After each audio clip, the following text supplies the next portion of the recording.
Satanismo é um conjunto de crenças, olha aí, ideológicas e filosóficas. Não pense você que satanismo é em si uma religião. É um conjunto de crenças ideológicas e filosóficas com fenômenos sociais. As características comuns entre o satanismo não percebido incluem associação simbólica para eles se comunicarem, só eles entendem, admiração e até veneração ao personagem religioso Satanás, ou de outras figuras rebeldes similares, como Belzebu, ou figuras libertadoras, mas isso ainda de forma filosófica e sociológica. Quando a gente fala de satanismo, você imagina uma coisa religiosa, culto ao diabo. O diabo existe, presta atenção, não existe uma guerra de fato entre Deus e o diabo. Existe uma guerra ideológica, cultural entre Deus e o diabo. É uma guerra na esfera do argumento, de quem está falando a verdade. Se você não tiver pleno conhecimento da verdade, você é emaranhado. Por isso que a libertação começa, virou até chavão político, né? Conhecereis a verdade vos libertará. Porque quem tem a verdade, ele vence a guerra. Agora, toda a verdade é paralela. O que é verdade? Porque o diabo tem a verdade dele. Você vai perceber que essa guerra cultural, ideológica, filosófica, essa guerra de argumento, é guerra de argumento, ou alguns hoje gostam de usar muito o termo, guerra de narrativa. A guerra de narrativa começou no céu, entre Deus e o diabo, é uma guerra de quem está com a narrativa. Quem domina a narrativa, domina a verdade. Daí usam-se o termo hoje que é cancelamento, ou seja, só narrativa. Eles tentaram colar cancelamento no Putin, não deu, porque ninguém vence guerra com narrativa. Aí é bala mesmo.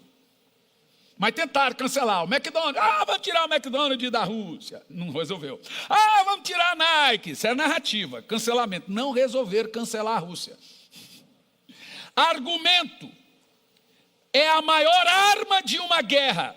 Por isso que o apóstolo Paulo diz, as armas da nossa guerra não são carnais, mas são poderosas em Deus para destruir fortalezas. E ele fala assim, demolindo todo mau conhecimento que se esconde na mente. Paulo está dizendo claro o seguinte, toda guerra é ganha ou vencida aqui, na narrativa. Conhecendo a verdade verdadeira. O que você precisa saber sobre guerras que você trava todos os dias e não sabe, mas lida como se fossem coisas normais? 70% dos seus problemas são batalhas espirituais que você perdeu. Vou dizer de novo, 70% dos seus problemas que ficaram sem controle, são batalhas espirituais que você perdeu, por isso agora ficou sem controle. Porque quando vencemos uma batalha, ela é vencida, senhoras e senhores. O problema da batalha é que ela não envolve só um, ninguém guerreia sozinho. E o diabo tem armas terríveis, como por exemplo a arma da quinta coluna. Te explico. O barco não afunda com água de fora. Barco afunda com água de dentro. E isso na estratégia da batalha é chamado de quinta coluna. O que é quinta coluna? É quando Josué arma um cerco dentro de Jericó. E eu vou te contar a história de Josué, você vai ficar maravilhado. Então veja, Raabe, o apartamento dela ficava na coluna da muralha de Jericó, no terceiro piso. E as colunas eram enormes, e ali moravam pessoas. Porque os espias foram para a casa de Raabe, porque ela era uma prostituta. E ali operava um bordel. Ninguém vai desconfiar de um bordel. Josué, um baita de um estrategista, mandou os espias procurar Raabe e disse, deixe uma corda pendurada na janela. Bom, você acha mesmo que era para todo mundo saber e não matar Raabe? Não, te explico. Olha só. Eles começaram a marchar por 7 vezes, uma vez por dia, em volta da muralha. A ideia é que na última vez, eles marchariam 7 e a muralha cairia. Você pergunta, mas que coisa engraçada. Na janela de Raabe tinha uma corda. Foi por onde eles saíram. Mas enquanto eles marchavam, eles também tinham que tocar trombeta. Sabe o que aconteceu? A cada meia hora, 30 soldados subiam pela cordinha. E sabe por que lá em cima eles não ouviam? Por causa do barulho, da marcha e das trombetas. Ó. Então, as muralhas romperam, mas durante 7 dias, soldados estavam subindo e já estavam minando Jericó. Pelo apartamento de quem? De Raabe. Mas quem pensou nisso? Josué. 3 andares, subindo devagarzinho. Os soldados estão preocupados com aquela marcha de inimigos em volta.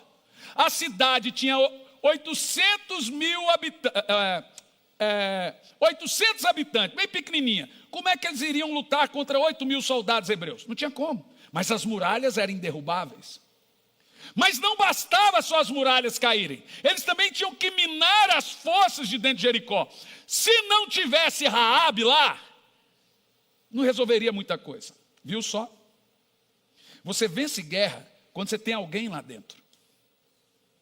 Isso é chamado de quinta coluna. As 4, todo o exército era formado de 4 colunas. Por que 4 colunas? A coluna dos lanceiros, a coluna dos flecheiros, a coluna dos cavalos e a coluna das espadas. Os flecheiros são os primeiros que atacam. Os lanceiros ficam na frente com as lanças para pegar os cavalos que vêm contra eles. A coluna das espadas e a dos cavalos. Todo o exército era formado de 4 colunas. Só que existia uma coluna. A quinta é a que já estava lá dentro do arraial do inimigo. Os espiões. A ideia do diabo também é vencer toda a batalha na sua casa, na igreja, com a chamada quinta coluna, infiltração. É quando ele usa alguém lá dentro, que não está no mesmo espírito com você. Por que não está no mesmo espírito? Porque talvez não jejuou junto, talvez não orou junto, talvez não está orando junto, e ele começa a massacrar, e ele vai minando você. Por isso que a Bíblia diz que um dos segredos da igreja primitiva era o corpo e a alma de todos. Todos devem orar juntos, todos devem jejuar junto. Qualquer coisa que saia errado num período de oração e jejum é porque o diabo está agindo. E vai dar errado. Então veja, eu tenho 4 colunas. E eu falo, agora faça assim. Imagina se eu mando os flecheiros atirarem flecha enquanto os da espada já estão guerreando. Eu mato soldado meu também. Não, eu vou guerrear do meu jeito. Cada coluna tem uma estratégia. A não ser a quinta. A quinta coluna é da infiltração. A ideia é de que você conte que alguém entre eles entregue. Então é contado a ideia de ter um traidor no meio deles. Isso é chamado de quinta coluna. Quem foi o traidor de Jericó? Quem foi? Raabe, gente. Ela deixou que a cidade fosse infiltrada. É claro, Deus usou ela, evidente, eram inimigos, mas Raabe era de lá. Deus usou a quinta coluna. E o diabo também usa. Você precisa entender qual é a estratégia do diabo. Primeiro, compreender as narrativas. Se Deus colocou algo, você tem que saber o seguinte: ou esse pastor está errado. Se Deus pôs algo no coração do pastor, vamos submeter. Senão você vai agir como uma quinta coluna, vai dar errado.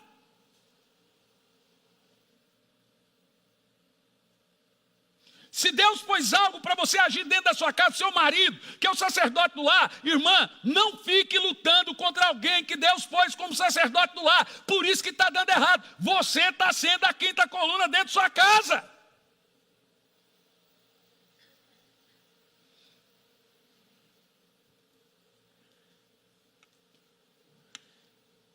Algumas das origens do satanismo não percebido ter começado com adoração em honra ao titã Prometeu. Agora vamos voltar lá um pouquinho na mitologia grega. Por favor, não use a palavra mito. Prometeu, o deus egípcio, né? Prometeu o deus grego e também ao deus egípcio Sete, ao deus sumério Enki, ao deus Moloque, né? Adorado pelos amonitas, que ali faz parte da turma ali das duas filhas de Ló, que embriagou o pai, fez sexo com ele e teve filho com eles. Foi esse povo depois que deu trabalho para o povo de Deus. No cristianismo, Satanás também é chamado de Lúcifer por muitos cristãos. Aparece pela primeira vez em algumas versões da Bíblia no livro de Crônicas, instigando o rei Davi a fazer um censo, a contar o povo. Então o próprio Satanás aparece a Davi e ele pensa que está tendo uma voz de Deus. Olha, se o rei não teve discernimento. O cristianismo e o Islã tipicamente consideram Satanás como adversário ou inimigo. Mas muitas revisões e recomposições populares de contos bíblicos ou não canônicos, versões de tabuinhas, etc., nos mostram coisas como aparições de Satanás com outros nomes em diversas outras composições e religiões, mas ele sempre existiu. Especialmente por cristãos e muçulmanos, a figura de Satanás foi tratada variavelmente como competidor. Uau! Eis o termo Satanás, competindo. Pare para pensar. Qualquer coisa que causa divisão, que causa competição, não vem de Deus. E divisão e competição pesa o ambiente. Você quer saber se alguma coisa está errada? O ambiente está pesado, porque a divisão entristece Deus.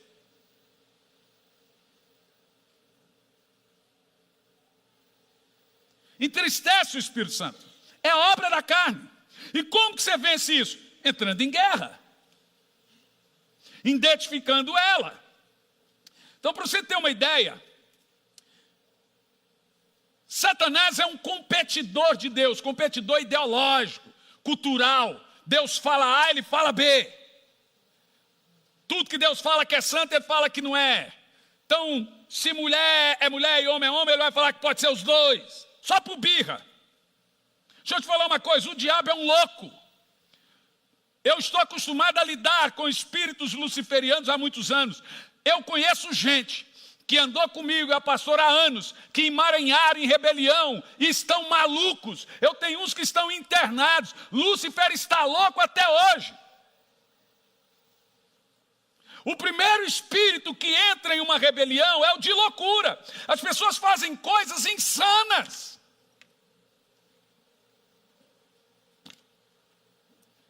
Então o diabo é competidor, rebelde, invejoso. Ele tem inveja dos seres humanos, compete com Deus. E é esse espírito que ele vai colocando no coração das pessoas. Ele é caracterizado como anjo caído ou demônio, governador do submundo. Ele lidera uma penitenciária e um hospício ao mesmo tempo.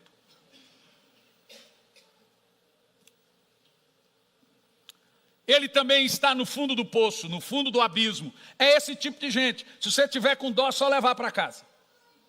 Porque hoje eu vejo gente que tem dó até do diabo. Ô pastor, um dia eu mando, sabe que ele não pode se converter, coitado? Eu falei, pois é, irmão, leva para sua casa. Você dá dó, leva para casa. O povo tem dó do diabo. Você entender a tal da narrativa do satanismo não identificado, sem compreender a gravidade disso, preste muita atenção. Ele caminha pelo planeta em busca de almas e promovendo ímpeto ou farsas mundanas e rebeliões e revoltas.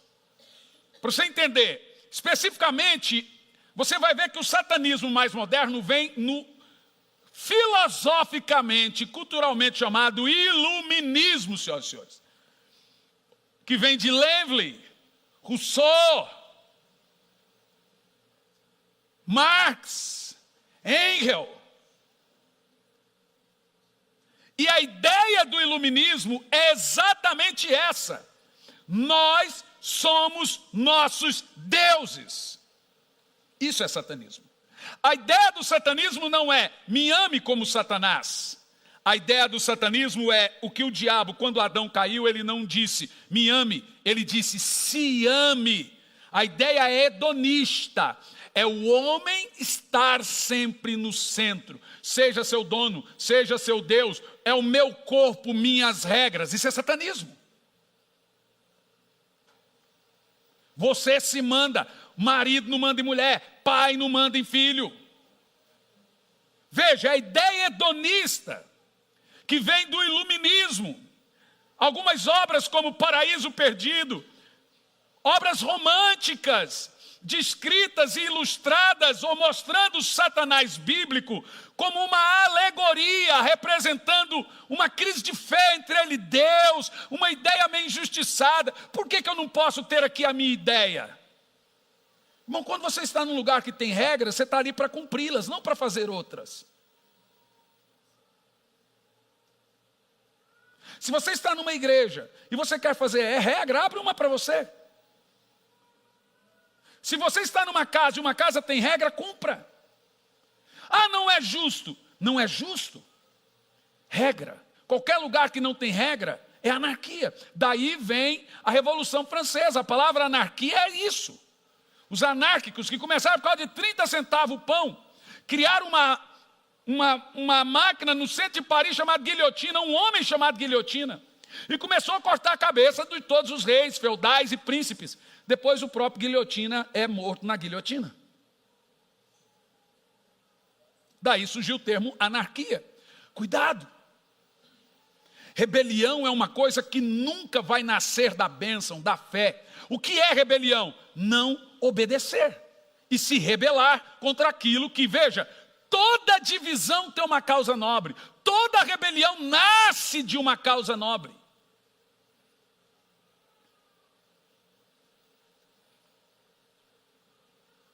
Por isso que eu não gosto muito desse evangelho romântico aí, ó.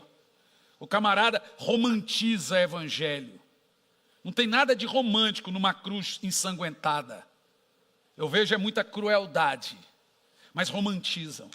O mesmo cara que diz eu quero conhecer Jesus, diz que pode ouvir Renato Russo.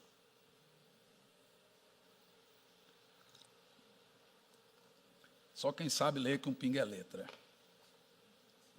Essas obras como Paraíso Perdido, Iluminismo, as ideias de Voltaire, Rousseau, Marx, Engels, que foram disseminando, e depois vem com Lenin, Stalin, a ideia de confusão, sedicismo, a ideia de criar caos para gerar domínio. Se tem caos, você precisa de alguém para dominar.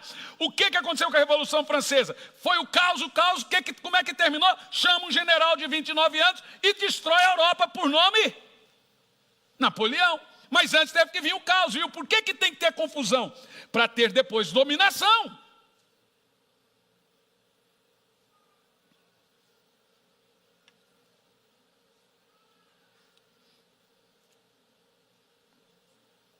Essas ideias do Paraíso Perdido, iluminista de Engels e etc., já falei tudo para vocês, também não vou ficar promovendo, mostram as obras de Satanás como um personagem heróico.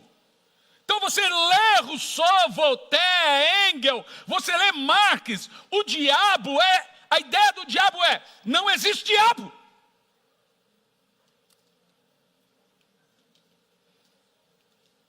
Essas obras demonstram Satanás como herói. George Bernard Shaw, em seu livro Letter from the Earth, incluiu essas caracterizações de Satanás como um herói injustiçado, porque tinha tanto poder como seu dono. Veja, competição. É ridículo quando você vê uma esposa competindo com o marido, a mãe competindo com o filho com a mãe. Gente, amigo não compete, se compete não é amigo. Amigo se alegra com a conquista do outro, ele não se entristece. E quando ele não se alegra ou quando ele não parabeniza é porque está competindo. A competição vem do poço do abismo, do coração de Satanás, como subiu ao céu. Veja, Isaías capítulo 14, versículo 12. Como caístes do céu, ó estrela da manhã, filho da alva. Isaías 14, 12. Como fostes cortado por terra, tu que debilitavas as nações, e tu dizias no teu coração: eu subirei ao céu, acima dos anjos de Deus colocarei o meu trono, e serei semelhante ao Altíssimo. Ou veja, ele não tinha pretensão de ser maior que Deus, ele estava competindo. Eu quero ser igual. A ideia, então, é competir, é se parecer, é rivalizar. Vamos lá, Absalão, filho de Davi, sentou na porta do reino. Davi já estava com uma certa idade. E veja, um reino muito grande, ele não conseguia atender todo o povo. Absalão sentou e o povo ia chegando e dizia: o que vocês querem? Queremos falar com o rei. Ele dizia: o rei não tem tempo para você, mas eu tenho. Podem trazer suas demandas para mim, eu vou ouvi-los. O que ele estava fazendo, gente? Roubando o coração do povo. O povo dizia: o rei não tem tempo, o rei é bom, mas Absalão, filho dele, é melhor. A Bíblia diz que o coração do povo tem que estar na mão do rei. Qualquer coisa fora disso é competição. E aí Deus faz o quê? Sai na hora. Cuidado. Não existe esse negócio, igual uma menina de 7 anos com minha filha, ela rivaliza. Ela tenta rivalizar. Eu amo mais o papai, depois a mamãe. Eu falei: não, você ama igual. Mas tem hora quando ela está com birra, ela fala: eu amo mais a mamãe, depois o papai. Você vê, é coisa de criança. Aí o que é que você faz? Você tira a ignorância do coração. Hoje ela já aprendeu. Quem que se ama mais? Eu amo os dois. E o Jean? Não, o amor é diferente. Cuidado. Cuidado quando você põe um filho contra o outro, com simples detalhes. Quando você nunca elogiou um filho e elogia demais um outro, mas não faz o mesmo com o outro, você está colocando dentro do coração de ambos uma sementinha da serpente, um espírito luciferiano. A minha mãe fazia isso. Então ela criticava um filho para outro.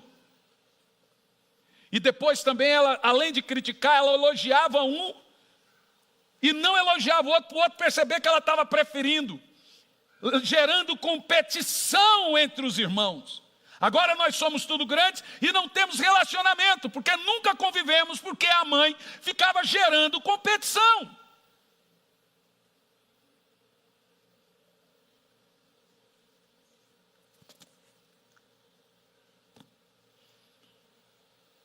Então foi depois do iluminismo que trouxe esse novo conceito mais declarado, que aí os evangélicos foram percebendo que o diabo foi entrando nas universidades através de um satanismo cultural, de um satanismo não observado, ideológico, a ideia de ser dono de si, hedonista, que aí nós fomos mudando termos. Nós imaginávamos uma guerra bem mais espiritualista, espiritualizando apenas a coisa.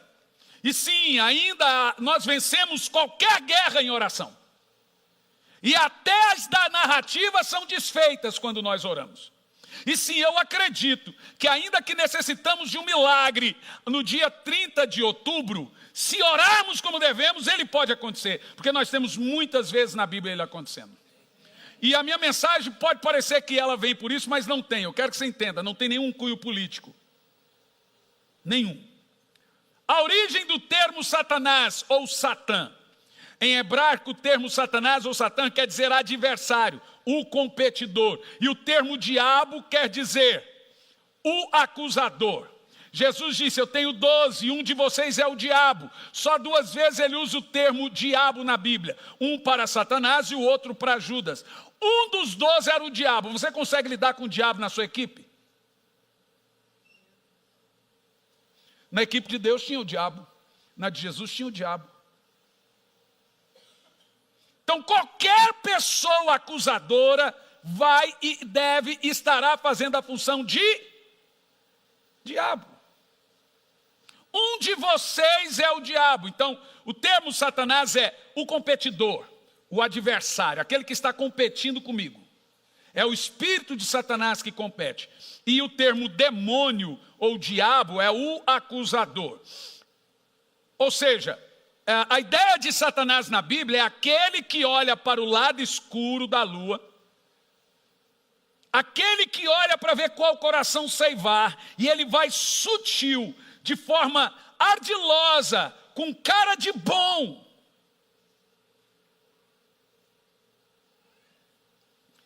Ele não conseguiria derrubar a terça parte dos anjos se ele fosse um rebelde sem causa, gente. Nós estamos falando de anjo. É óbvio que os argumentos dele, gente, nós estamos lidando com o diabo. Veja, o cara não ora, não lê Bíblia, não jejuma, não vigia, porque tão importante quanto orar é vigiar. Jesus põe no mesmo palavra, orar e vigiar, porque não adianta orar e jejuar e não vigiar. Não vigia, e ele acha que vai vencer o diabo. Esse diabo que derrubou a terça parte dos anjos. Ei, não vai.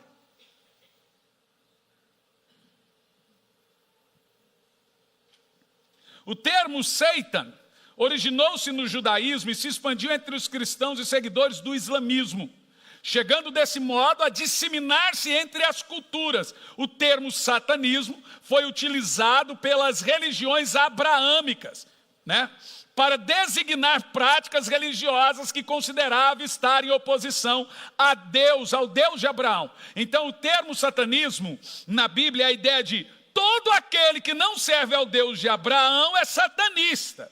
Isso vem desde Abraão. Ou seja, é contra o Deus abraâmico.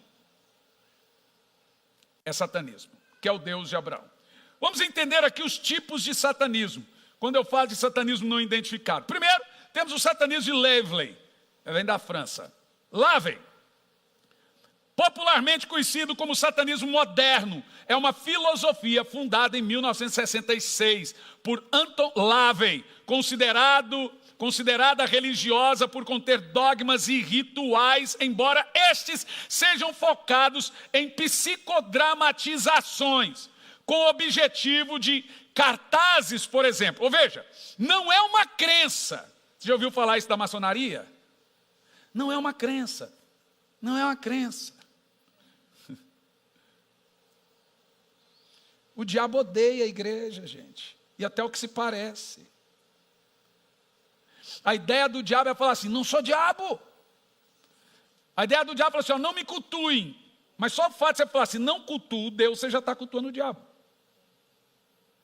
Então a ideia de Satanás é usar a psicologia inversa. E funciona. Então veja, olha como nascem as coisas.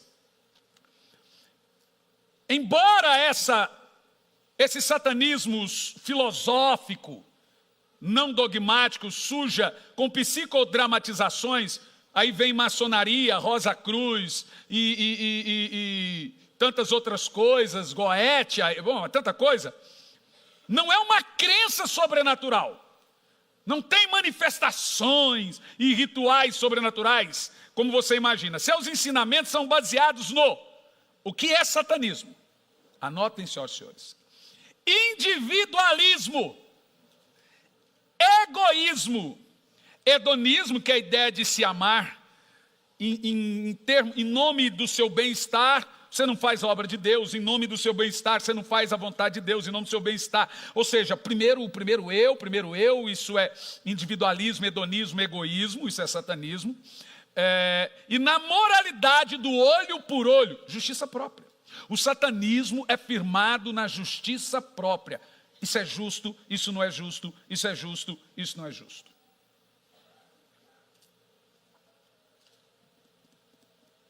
Diferentemente do satanismo teísta, que é o satanismo observado, o satanismo não observado, que saiu da cabeça do diabo, é esse. O ser humano é um Deus.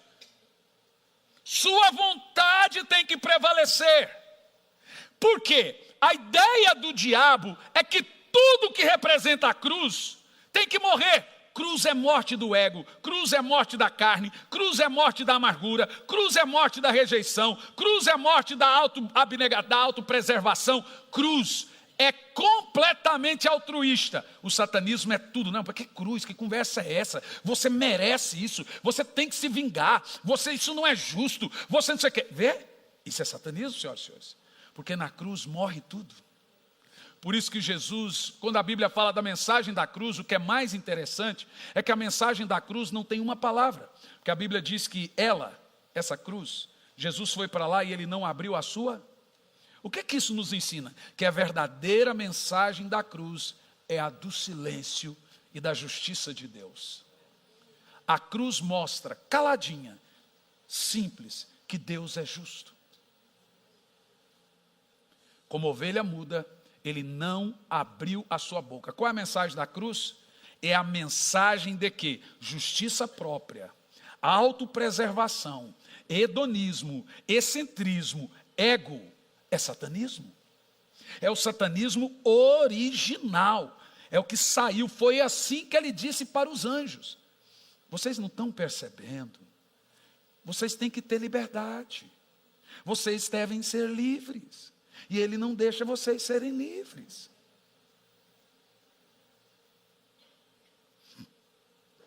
O satanismo de Lévey é um pequeno grupo religioso que não é relacionado a nenhuma outra fé, cujos membros sentem-se livres para satisfazer as suas vontades responsavelmente.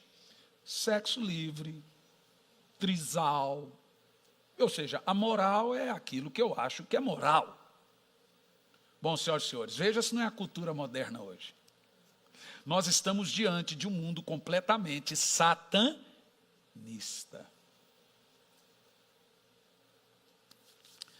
Suas ideias foram detalhadas pela primeira vez na Bíblia satânica e é supervisionada pela Igreja de Satanás, que tem a sua sede em Curitiba.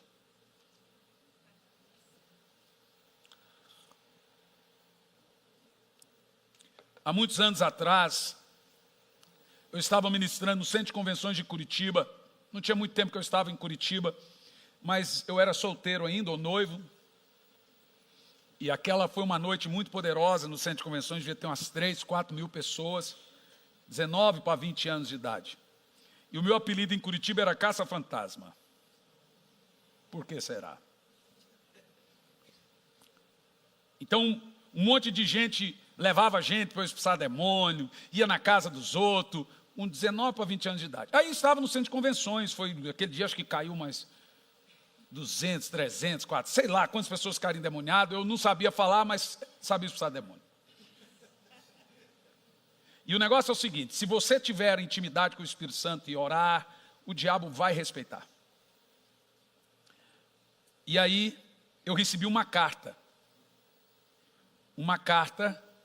no quarto. Li junto com ela, acho que estávamos noivos. Na carta, chegamos no apartamento, e quando chegamos tinha um carro preto na porta do apartamento onde morávamos com os obreiros, aquele carro muito esquisito. A hora que eu cheguei, ele saiu e tinha a carta embaixo da porta do apartamento. Peguei aquela carta, era do grupo da igreja de Satanás, de Lévey, aqui. Foi a primeira igreja de Satanás, fundada até então no Brasil, aqui em Curitiba, que é considerada a capital ocultista do Brasil, senhoras e senhores. E aquela carta me ameaçava. E veja, eu sou pequeno hoje, eu era mais. Quer dizer, eu acho que era desse tamanho. Só que eu sempre fui muito de opinião. Falei, você quer me ameaçar? Agora que eu vou para cima. Bom, aconteceu um detalhe, presta atenção no que você vai ouvir. Não deixe brecha. Se você vai entrar numa parada com o diabo, irmão, cuidado com o que você ouve, com o que você vê, com o que você fala, com as brechas. Se esconda debaixo das asas do Senhor, é grave. Eu gostava muito de uma banda aí, e essa banda cantava um hino tão bonito, que era assim, ó, Dona... Eu só vou cantar essa parte. E eu tinha os CDs tudo, e nessa música tinha uma música que era uma carta psicografada de André. André é um psicógrafo kardecista muito famoso no Brasil, e a banda nova tinha uma música de André. E era a música que eu mais gostava. Ela virou tema da novela depois, ou antes tinha virado. E eu ouvia, ela era mais apaixonada por mim do que eu por ela. Então eu ouvia, ficava pensando na minha namorada. Aconteceu um negócio na madrugada.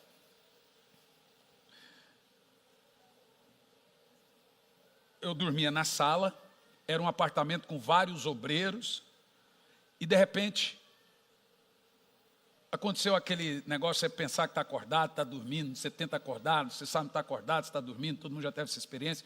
Eu vi que uma mulher entrou pela sala, toda vestida de amarelo, que é a cor da morte, pálida, né? E o cabelo no rosto, parecendo aquele filme O Chamado, sabe? E veio andando assim na minha direção, assim, ó. Eu deitado no colchão, quando eu levantei, aquele trubisco lá, levantou e pôs o pé assim, e a mão assim, ó. E pôs a mão e começou a tipo, falar umas palavras meio aramaico. E tipo se ministrar. E eu percebi que enquanto falava, minha força ia sumindo. Como se toda a minha vida estivesse saindo e ia falar. Irmão, se benze, bate na madeira. Você vai dormir à noite, em nome de Jesus. Se são coisas que a gente não põe nem em livro, né? Mas vai sair o livro agora.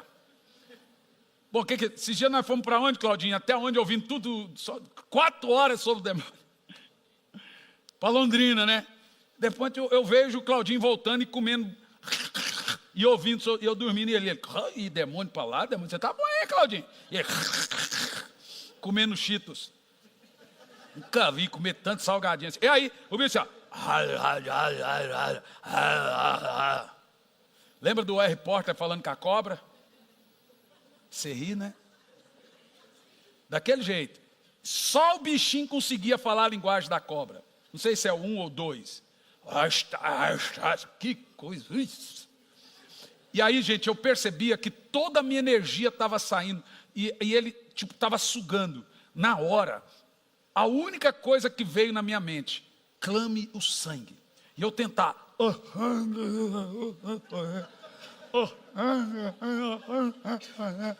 Você ri porque você já passou por isso. Quer ver? Eu vou perguntar. Quem já passou por isso? Levanta a mão. Então ria de você, Pedro Bó. Você tenta falar e não sai. E aí, eu lá. Você tenta gritar.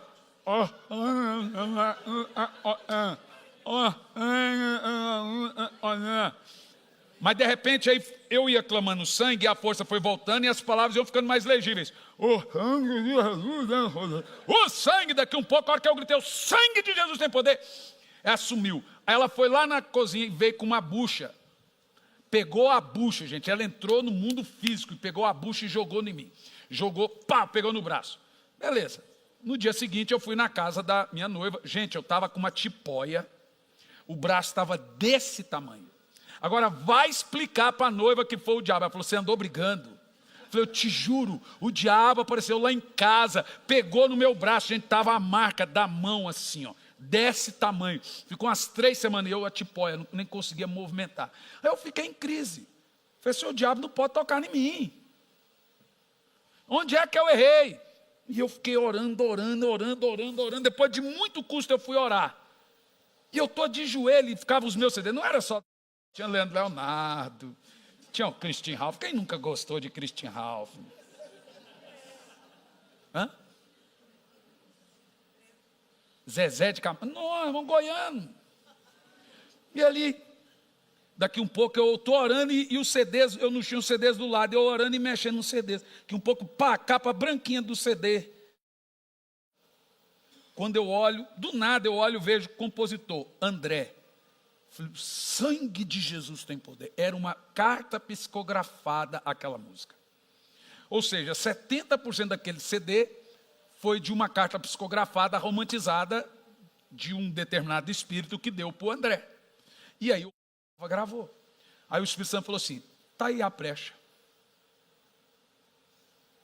Você acha que é brincadeira? Então um tempo desse aqui, quando começou essa sériezinha idiota, por tipo nome Lúcifer, Na época que ainda eu tretava no Facebook, eu escrevi no Facebook, os crentes que estão assistindo, eu apanhei um monte, você é um religioso, você é não sei o quê. Pois eu vou te dizer uma coisa, continue diminuindo, continue menosprezando, continue simplificando as obras do diabo, porque a ideia do satanismo é justamente isso. Depois não reclama que sua oração não é atendida, que seu filho não se converte, que é brecha atrás de brecha, aí é uma confusão, sua casa não tem paz.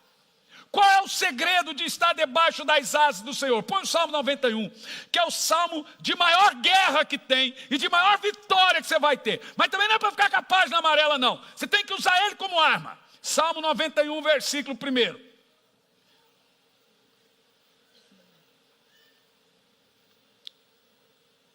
Vamos ler, todos juntos. E descansa a sombra. Bom, guarde, você já te expliquei o que é estar à sombra do Senhor, e a habitação do Altíssimo é lugar secreto da oração. Desfrutará da sua proteção.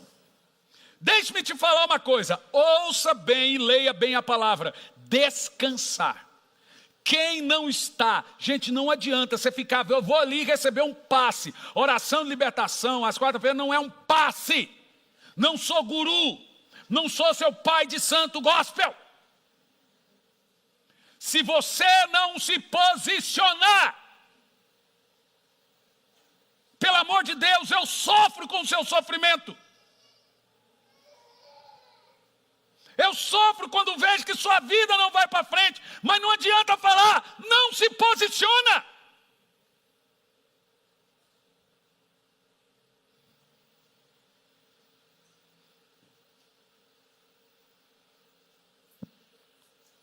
Continua.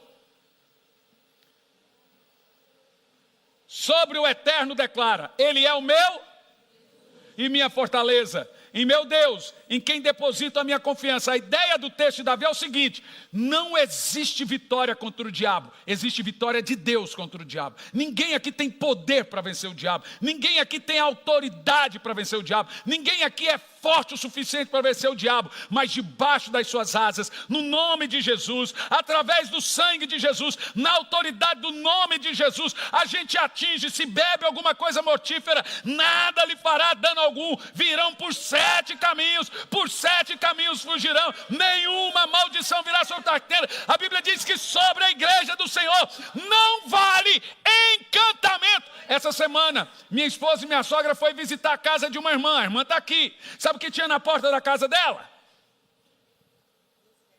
2 velas, uma vermelha e uma amarela. Amarela é porque é morte, tá? Lembra do cavalo amarelo do Apocalipse, é pardo. E uma moeda. Minha esposa falou, o que eu faço? Falei, só não chuta. Falei, pega um sal grosso ali na Universal, joga em cima. Também não é isso, não. Falei, a primeira coisa que você deve fazer, aplica o sangue de Jesus em você e em sua mãe. Aplica o sangue de Jesus nessa casa, que nenhum encantamento. Sobre sua vida não vale encantamento. Sobre sua vida vou profetizar. Te alcançará. Eu sei que Deus tem para ti um manancial cujas águas nunca cessarão. Deixa eu te falar, meu irmão, o diabo é poderoso? É. Todos os exércitos do mundo somados não somam o poder de um demônio.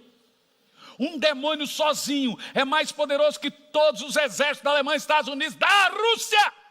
Mas um crente de joelho subjuga todo o inferno. Levantarei a minha igreja e as portas do inferno não prevalecerão contra ela. Agora veja, por que nós oramos? Porque nós sabemos que não podemos. Não é só eu, se o anjo Miguel, que é o arcanjo, o líder de todos os anjos dos céus, em Judas versículo 9, Judas 1:9, quando ele se deu de cara com o diabo, diz o texto, no entanto, nem mesmo Miguel argumentava com o diabo, Veja, nem Miguel. Agora tem crente brincando, eu boto para quebrar. Não bota. Não bota. Deixa eu te falar, vai ser humilde, vai viver debaixo de oração. Vai ser humilde e se humilhar. Aquele que se humilha diante do Senhor é exaltado. Humilhai-vos perante o Senhor. Não vive em oração. Sabe o que é isso? É arrogância da sua parte. Pensando que você pode... O diabo não tem poder na minha casa, mas não ora. O diabo não tem poder na minha casa, mas não vigia. A diabo... Só o bicho está tudo destruído na vida, mas na minha casa não tem poder. Já não tem só poder, está tudo destruído. E o cara não tem poder. Crentaiada arrogante, orgulhosa, que não ora, que não se posiciona. Ô pastor, dá um passe aqui, é quase isso que a gente fala. Mas fala para ir orar. Esses dias eu perguntei para a irmã, veio reclamar para mim, porque está tudo errado, pastor. Pô, irmã, acabou terminando de um jejum. Em Campo Largo aqui, foi 1 mês orando 5 da manhã. E mais 1 mês de jejum. Pastor, minha vida não mudou. Eu falei, você orou às 5 da manhã? Não. Você jejuou? Não. Eu falei, irmã, desculpa, não tem mais nada para falar para você. O seu problema é tão grave, você não teve coragem de fazer uma semaninha de oração? Um jejum. Se a Bíblia diz que a demônio só sai com jejum e oração. Então assim, quem aqui daria a vida pela sua família? Levanta a mão, quem daria a vida pela sua família? Experimente a mudar por ela. Se você mudar pela sua família, você não vai precisar dar a vida por ela. Se você orar pela sua família, você não vai precisar dar a vida por ela. Se você jejuar pela sua família, você não vai precisar dar a vida por ela. Daria a vida nada não. Você não é capaz de orar pela sua família e está falando que dá a vida por ela? Conversa fiada. Você não é capaz de fazer uma campanha de jejum de menos de 1 mês, 3 semanas? Orar 15 minutos das 5, mas vem com esse papo de dar vida pela família. Você não quer vencer sua guerra, você quer que alguém vença por você. Vamos vencer ou não vamos? Então deixa dessa frouxidão, deixa de ser frouxo e vai lutar sua guerra, cidadão. Sua vida financeira está uma droga. Sua família está de má a pior. É filhos viciados. É briga, não tem paz. E não é capaz de fazer 15 minutos de oração. Mas o diabo não toca na minha casa. Bom, a ideia do satanismo é essa. Estou ali, mas não estou. Estou ali, você não sabe e digo que não estou. Mas eu daria minha vida pela minha família. Não precisa. Se você orar por ela, você não precisa dar a vida por ela. Não, Jesus já deu, tá? Jesus já deu a vida pela sua família, agora apenas ore. Não sei se você dá a vida pela sua família, experimente ter uma vida saudável por ela. Já está bom? Experimente mudar, não precisa dar a vida por ela. Pois eu tenho aqui uma notícia para te dar. Nossa força vem do Senhor. Nosso poder vem do Senhor. Eu dobro os meus joelhos e falo, Senhor, eu sou um réprobo, eu sou carne, eu sou pó. Se não for o Senhor que estivesse ao nosso lado, diga, se não fosse o Senhor que estivesse ao meu lado, quando os inimigos tentassem me destruir, eles teriam comido as minhas carnes, disse Davi. Eles teriam me engolido, eu teria sido inundado. Ele é o nosso general. Ele é o nosso Senhor. Ele que guerreia as nossas guerras. É Ele que tem a mão forte. É Ele que tem o braço forte. E você tem que ser humilde para contribuir com Ele em oração. Colaborar. A Bíblia diz, e cooperava com o Espírito Santo em oração.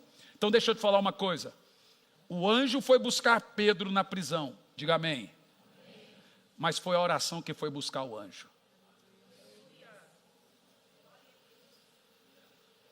O anjo foi livrar Paulo do naufrágio, diga amém. Mas foi a oração que foi buscar o anjo. O anjo tapou a boca do leão na fornalha, diga amém. Mas foi a oração que levou o anjo para a fornalha. Eu posso passar a noite aqui mostrando para você que orar é batalhar, que orar é colaborar com o Senhor. Eu posso passar a noite, deixe-me te falar uma coisa muito importante. Deus não é o seu pai de santo. seu guru, vou lhe fazer um passe, um despacho para Deus. Não vai colaborar em oração para você ver. Ei, eu posso fazer uma promessa? Posso. Eu posso fazer uma promessa. Que muita coisa vai mudar se você guerrear certo. Eu não sou nada, mas a pouca experiência que eu tenho de reino espiritual, eu posso te ajudar um pouco. E se você fizer do jeitinho que eu lhe ensinar, vai começar a mudar.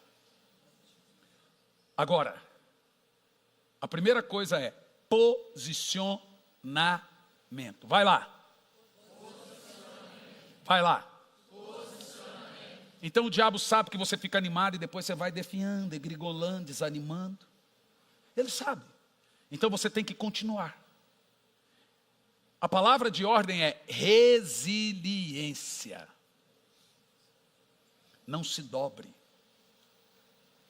O verdadeiro satanismo não percebido está aqui, chamado orgulho, que nasce dos corações que não se humilham diante de Deus.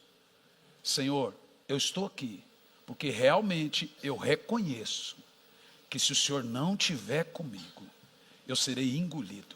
Eu não tenho força para vencer essa situação.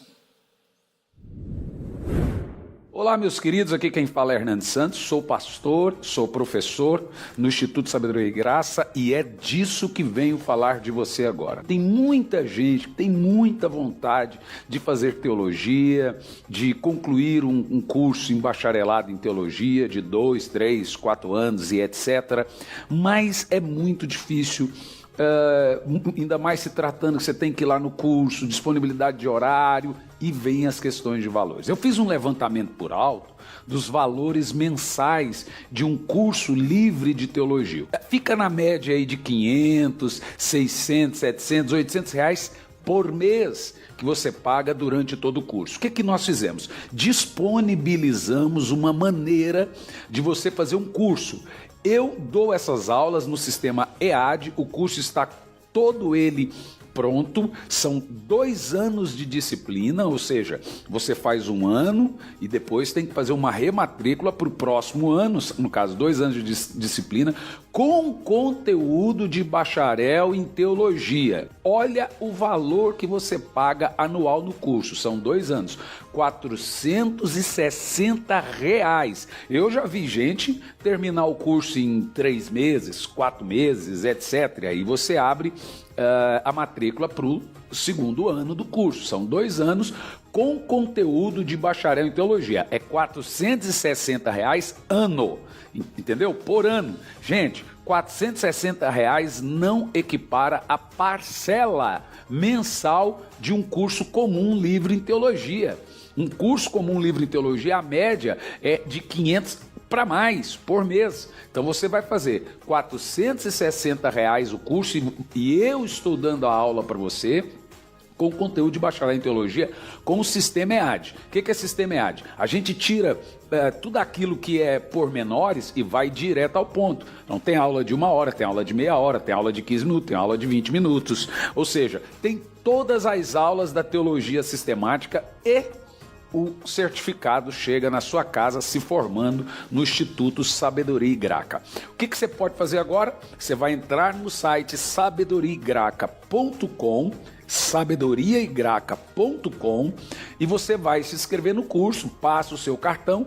Tem bandeira de cartão que faz até em 12 vezes, tem bandeira de cartão que faz em 10, depende muito da sua bandeira. E aí você vai participar e fazer o curso conosco, sabedoriaigraca.com, curso de teologia, curso livre de teologia, com conteúdo de bacharelado em teologia. Espero você como meu aluno no Instituto Sabedoria e Graça. Entra no site sabedoriaigraca.com. Que Deus te abençoe.